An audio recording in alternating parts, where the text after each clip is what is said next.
Salutare! Astăzi tăiem un prag din dezmembrări pentru a repara dauna produsă mașinii anul trecut.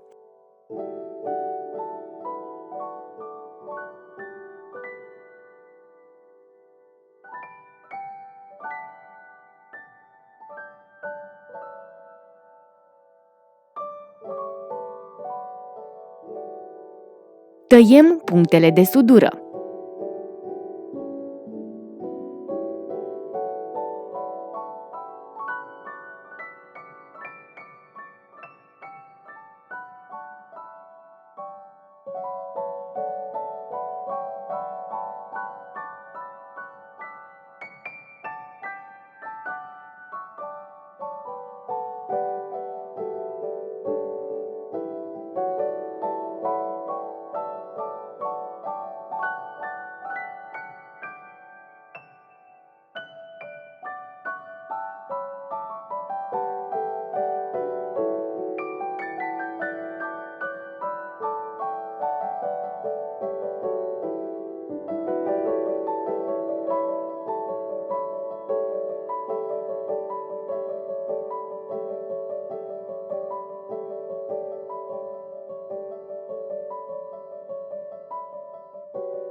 Revenim cu un clip în care o să înlocuim pragul.